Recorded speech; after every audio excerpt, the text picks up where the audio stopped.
July 15th, 1099. The morning sun blazed mercilessly over Jerusalem's blood-stained walls as Duke Godfrey of Bouillon received news that should have meant the end of everything. 3 dust-covered scouts stumbled into his command tent, bearing reports of an Egyptian army so vast it defied comprehension. Al-Afdal ibn Badr al-Jamali, the most feared general in Islam, was marching north with 20,000 fresh troops to reclaim the holy city.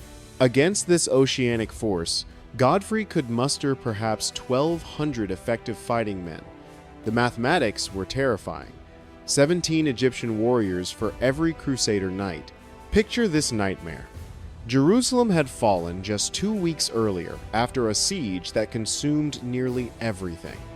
The Crusader army that had marched from Europe with 60,000 souls now barely filled a village square. Disease, battle, and the brutal Levantine heat had reduced the great expedition to this pitiful remnant.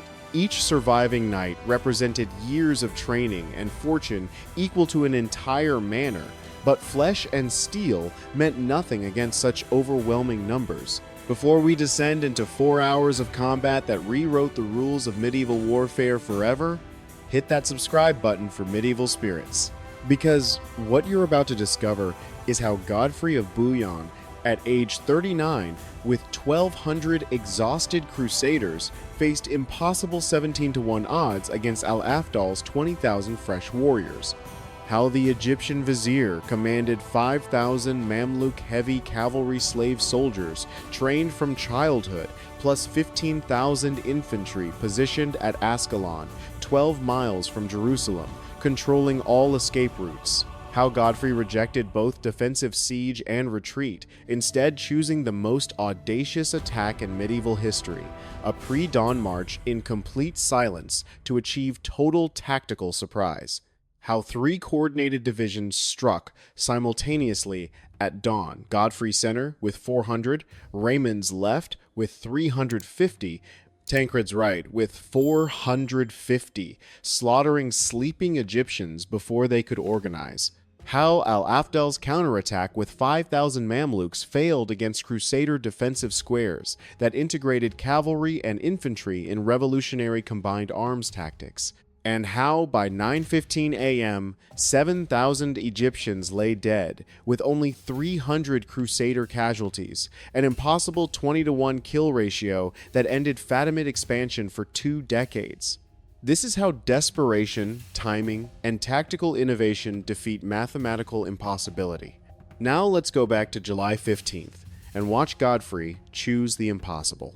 Godfrey himself bore the scars of Jerusalem's conquest. At 39, the Duke of Lower Lorraine had proven himself the expedition's finest battlefield commander, but even his tactical genius seemed inadequate against Al-Afdal's host. The Egyptian vizier commanded 5,000 Mamluk heavy cavalry slave soldiers trained from childhood in mounted warfare, whose composite bows could pierce mail at 200 yards. Behind them marched 15,000 infantry, including Sudanese spearmen whose bronze-tipped weapons could punch through mail like parchment.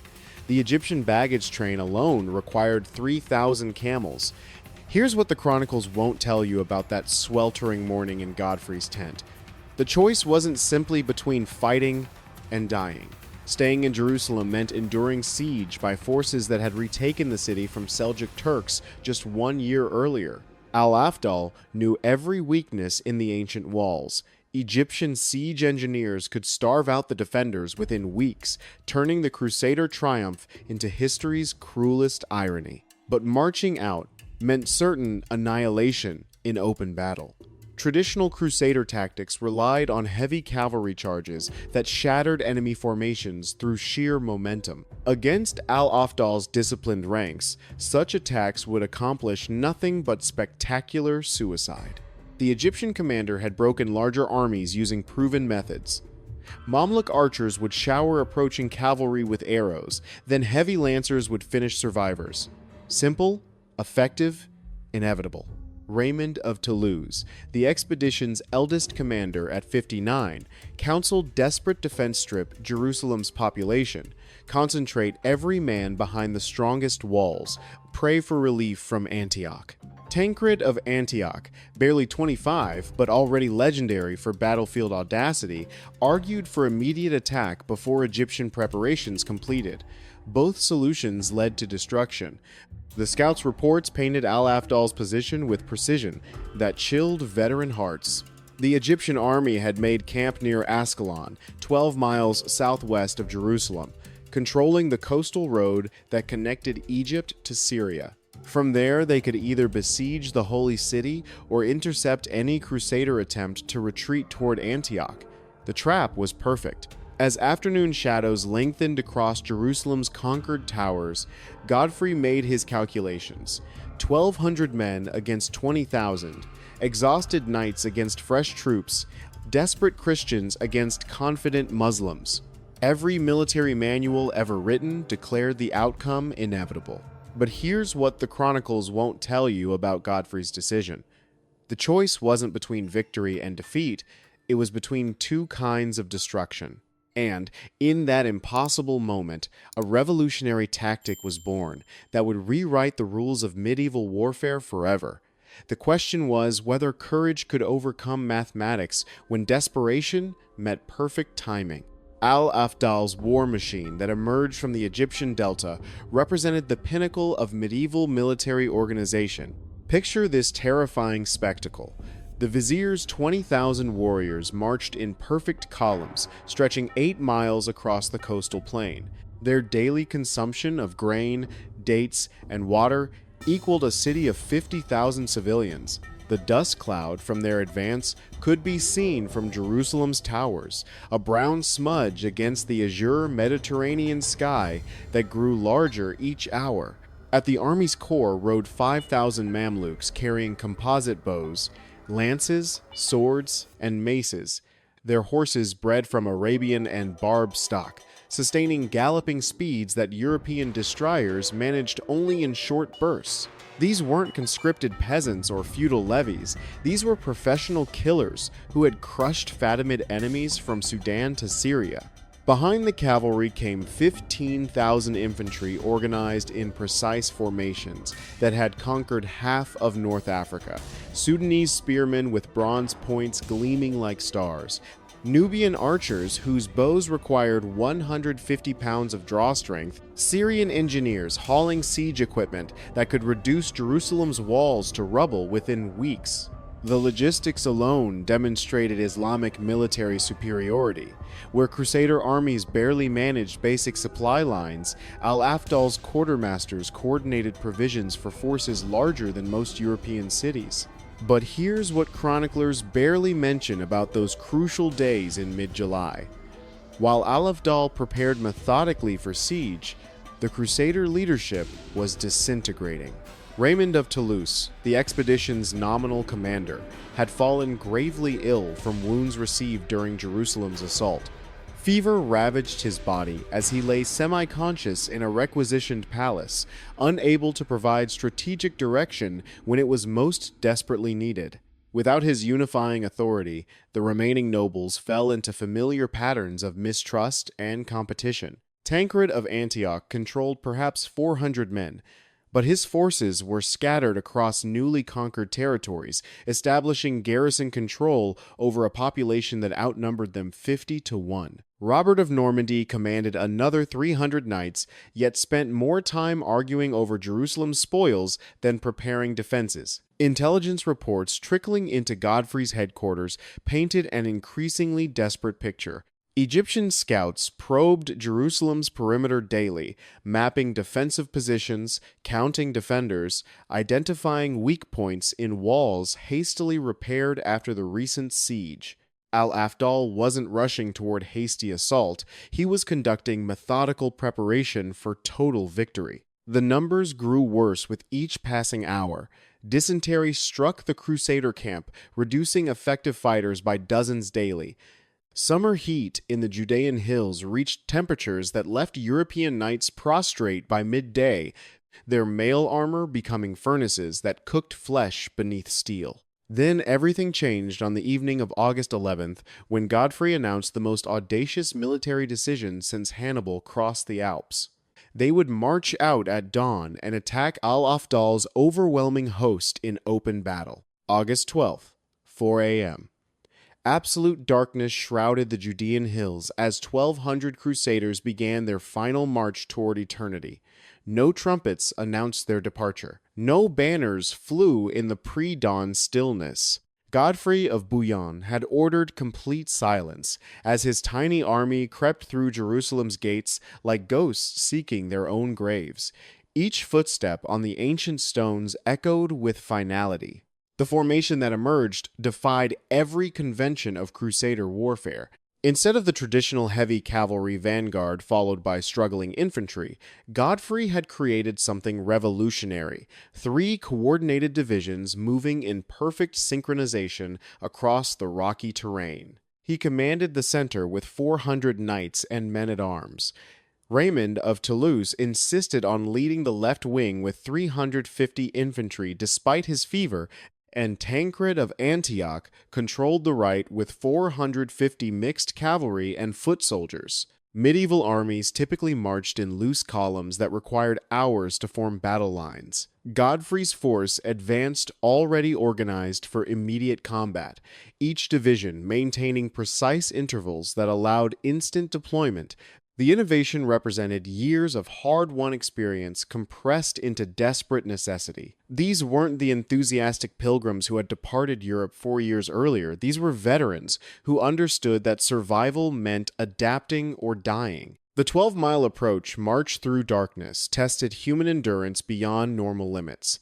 Knights and 80-pound male hauberks struggled across broken ground while maintaining absolute silence. Infantry carried 14-foot spears that caught on rocks and scrub brush with every step. The August heat, even at night, left men gasping for water they couldn't spare. Yet discipline held with iron determination born of knowing that a single noise, one stumbling horse, one clanking piece of equipment could alert Egyptian sentries and doom them all. By 5:30 a.m., the eastern horizon began glowing pale gold as Godfrey's scouts reported Egyptian positions ahead. Al-Afdal's massive camp sprawled across the coastal plain like a temporary city. Cooking fires dotted the landscape, where 20,000 men prepared morning meals in comfortable confidence. The Egyptian commander had positioned his forces with mathematical precision. Heavy cavalry picketed near the sea to prevent escape. Infantry camps blocked inland routes. Command tents occupied the center protected by rings of Mamluk guards. But Al-Afdal had made one critical miscalculation. His overwhelming numerical superiority had bred complacency. Egyptian sentries watched for messengers and supply convoys, not suicide attacks by forces they outnumbered 17-1. The great general's tactical doctrine assumed rational enemies who understood mathematical impossibility. He had never faced desperate Christians convinced that God demanded miracles. Dawn broke with shocking suddenness, revealing the Crusader division's position just 400 yards from the sleeping Egyptian camp. Godfrey raised his sword, morning light catching the steel like divine fire. The signal passed instantly through prearranged hand gestures. No horns, no battle cries, just sudden coordinated violence erupting from nowhere. The outer Egyptian pickets died before they could scream warnings. Tancred's cavalry struck like lightning, spearing sentries who were still rubbing sleep from their eyes. Raymond's infantry stormed through gaps in the camp perimeter, cutting down confused guards who couldn't understand how Christians had materialized from empty air. Godfrey's center division punched straight toward Al-Afdal's command position, carving through tents where Egyptian officers struggled into armor while still half asleep. What happened in those first 20 minutes defied every military manual ever written. Surprise attacks succeeded through careful planning and superior intelligence. The Crusaders possessed neither advantage except desperation, refined into perfect tactical execution. They had achieved the impossible, complete strategic surprise against a force that should have detected them miles away. The Egyptian camp exploded into chaos as 20,000 sleeping warriors awakened to find death already among them. Picture the sensory overload. Crusader steel cutting through canvas walls, screams in Arabic echoing across tent rows, the crash of collapsing pavilions as panicked horses trampled guy ropes. Al-Afdal's perfectly organized military city transformed into a slaughter pen in 17 minutes of coordinated violence that should never have been possible. Tancred's 450 cavalry carved through the Egyptian horse lines like scythes through wheat. Mamluk warriors, the finest heavy cavalry in Islam, died struggling into saddles, while Christian lances found gaps between mail rings. The mathematics were brutal. Each mounted crusader faced potential combat with 40 enemies, but surprise compressed those odds into individual encounters, where superior armor and desperate fury overcame numerical disadvantage. But then Al-Afdal's tactical genius emerged from the chaos. The Egyptian vizier hadn't conquered half of North Africa through panic. From his command position near the sea, he watched disaster unfold with calculating precision. His drum signals echoed across the camp, calling scattered units to predetermined rally points. Within 30 minutes, 5,000 Mamluk cavalry had withdrawn beyond Crusader reach, forming disciplined ranks on the coastal plain where numbers could finally matter. The counterattack struck like divine retribution. Egyptian heavy cavalry thundered forward in waves that shook the earth beneath their hooves. The sound defied description. 20,000 iron hooves hitting packed sand created percussive force that men felt in their bones before hearing reached their ears. Dust clouds rose 100 feet, turning morning sunlight into apocalyptic twilight. Godfrey's center division, caught scattered through the Egyptian camp, faced annihilation. His 400 knights had spread too thin, pursuing fleeing enemies. Their formation dissolved in the intoxication of impossible success. Now, Mamluk lancers bore down on isolated groups of Christians who couldn't retreat fast enough to reach defensive positions, and Godfrey was about to demonstrate why desperation breeds innovation. Instead of ordering retreat that would become massacre, Godfrey commanded advance. The remaining Crusader divisions abandoned camp looting to form defensive squares that bristled with 14-foot spears. Infantry locked shields in overlapping walls while knights dismounted to fight on foot, their heavy armor providing protection that mobility couldn't match against such overwhelming numbers. The collision, when it came, redefined violence. Mamluk cavalry struck Crusader formations at full gallop lances, shattering against interlocked shields, horses screaming as they impaled themselves on Christian spears. The front ranks of both armies disappeared in mutual destruction. Egyptian riders died pressed against Frankish steel. Crusader infantry collapsed under the weight of fallen horses and men. Casualties mounted with mathematical precision. In 27 minutes of close combat, 800 Egyptian cavalry lay dead or dying. The Crusaders had lost 150 men, grievous losses for their tiny force, yet the exchange rate remained catastrophically in their favor. Al-Afdal's overwhelming numbers were bleeding away against Christian discipline and superior defensive tactics. But the Egyptian commander wasn't retreating, he was learning. The next assault combined mounted archery with infantry support, forcing Crusader squares to contract while arrows fell like steel rain. Mamluk composite bows, capable of piercing mail at 200 yards, found gaps in formations stressed beyond breaking points. Young knights collapsed with Turkish shafts protruding from shoulders and thighs.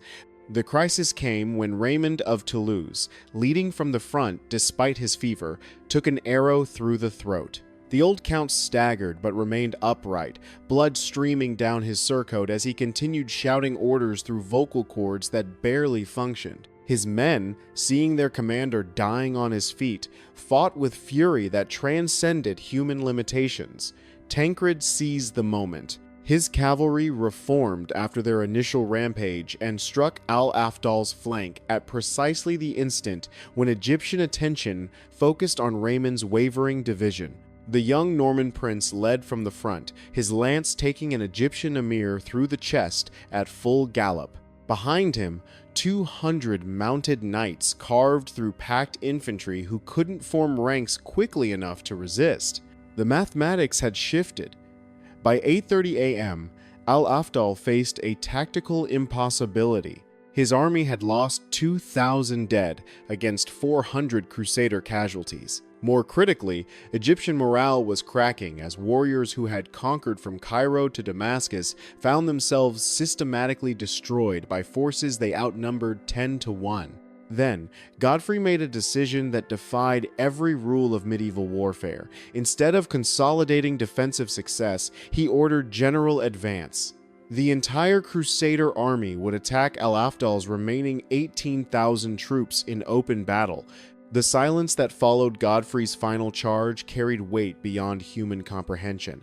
By 9:15 a.m., the coastal plain near Ascalon resembled hell's own marketplace. 7,000 Egyptian dead carpeted the battlefield in formations that told the story of systematic destruction.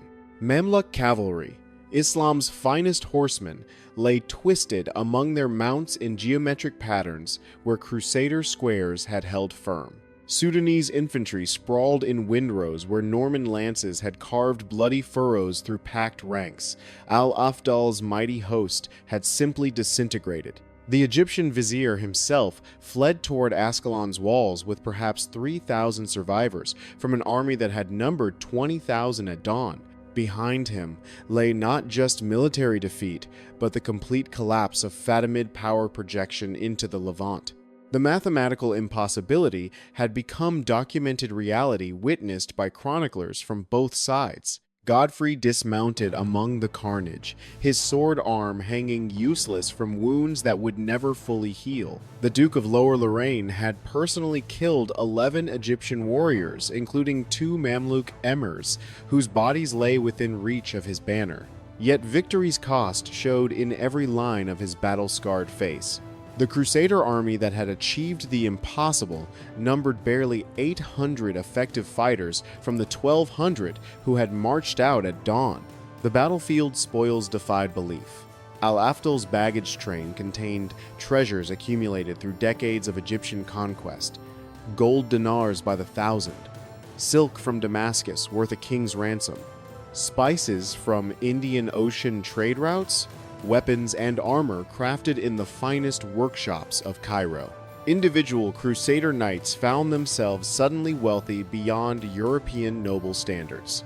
But here's what the chronicles barely mention about those crucial hours after victory. While common soldiers celebrated and counted plunder, the surviving commanders grappled with strategic consequences that extended far beyond immediate triumph. Tancred of Antioch, bleeding from 3 wounds but still mounted, advocated immediate pursuit of Al-Afdal's remnants capture Ascalon itself. He argued, complete the destruction of Egyptian power in Palestine. Raymond of Toulouse, barely conscious from blood loss, yet still commanding his division, counseled caution with words that emerged as barely audible whispers.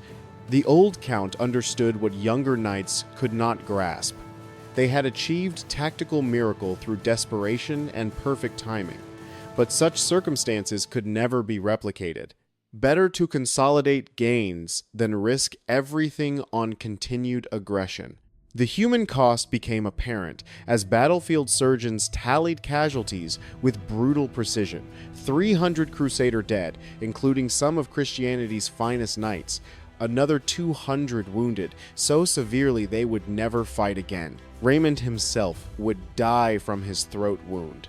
Within 6 months, the greatest strategic mind of the First Crusade consumed by infection that medieval medicine couldn't treat. The strategic transformation was complete. In 4 hours of impossible warfare, 1,200 exhausted Christians had eliminated the last serious threat to their nascent kingdom. Al-Afdal's defeat meant no Egyptian army would challenge Crusader control of Palestine for the next 2 decades. The Fatimid Caliphate, after losing their finest troops in mathematical impossibility, would retreat to defensive positions around the Nile Delta. Individual acts of heroism emerged from survivor accounts that would echo through centuries of military history. Brother William, a Hospitaller knight who held a breach alone for 7 minutes while reinforcements arrived. Sergeant Hugh the Breton, whose crossbow killed 6 Mamluk officers before an Egyptian scimitar found his neck. Anonymous foot soldiers whose names appear in no chronicle, but whose desperate courage made victory possible. Picture the psychological impact on both armies. Egyptian survivors would return to Cairo bearing tales that defied belief. How could 1,200 Franks destroy forces that outnumbered them? 17-1. Islamic military doctrine based on mathematical calculation and tactical superiority offered no explanation for such complete reversal of natural order. The Crusaders themselves struggled to comprehend their achievement. Many attributed victory to divine intervention, claiming they had witnessed angels fighting beside Christian ranks. Others recognized tactical innovation, combined with perfect timing, had overcome impossible odds through human agency rather than supernatural intervention. As afternoon shadows lengthened across the battlefield, Godfrey made the decision that would define his kingdom's future. No pursuit of Al-Afdal's remnants, no siege of Ascalon, consolidation of gains rather than risky expansion. The impossible victory had taught him that miracles couldn't be repeated on demand. The tremors from Ascalon rippled across the medieval world for decades. Within 18 months, the Crusaders had transformed from desperate survivors into the dominant military power in the eastern Mediterranean. The tactical innovations born from mathematical desperation became standard doctrine for Christian armies from Antioch to Tripoli. Dawn attacks, coordinated division movements, infantry-cavalry integration that had emerged from necessity now spread throughout the Crusader states as proven methodology. Al-Afdal's catastrophic defeat marked the end of Fatimid military credibility. The Egyptian Caliphate, which had ruled from Spain to Sudan for 2 centuries, never again fielded armies capable of challenging Crusader expansion. Islamic military doctrine itself underwent fundamental revision because of Ascalon's lessons. Muslim commanders who had relied on numerical superiority and conventional tactics discovered that desperate enemies operating under impossible pressure could achieve results that defied mathematical calculation. Future Islamic strategies emphasized avoiding pitched battles against consolidated Crusader forces. July 15th. 1099. The morning sun had blazed mercilessly over Jerusalem as Duke Godfrey received news of approaching annihilation.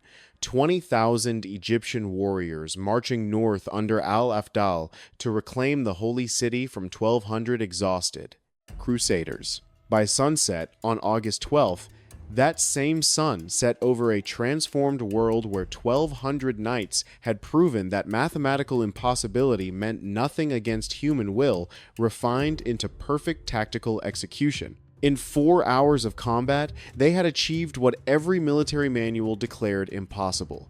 7,000 enemy dead against 300 Crusader casualties. A 20-to-1 kill ratio born from pre-dawn surprise, coordinated division attacks, and revolutionary integration of cavalry shock action with infantry defensive squares. So here's what you need to understand about Ascalon. The mathematics weren't just about 17-to-1 odds or tactical genius. They were about recognizing that surprise defeats preparation, that coordination multiplies force, that desperation breeds innovation. Al-Afdal commanded 5,000 Mamluk cavalry, 15,000 infantry, perfect positioning at Ascalon, controlling all escape routes.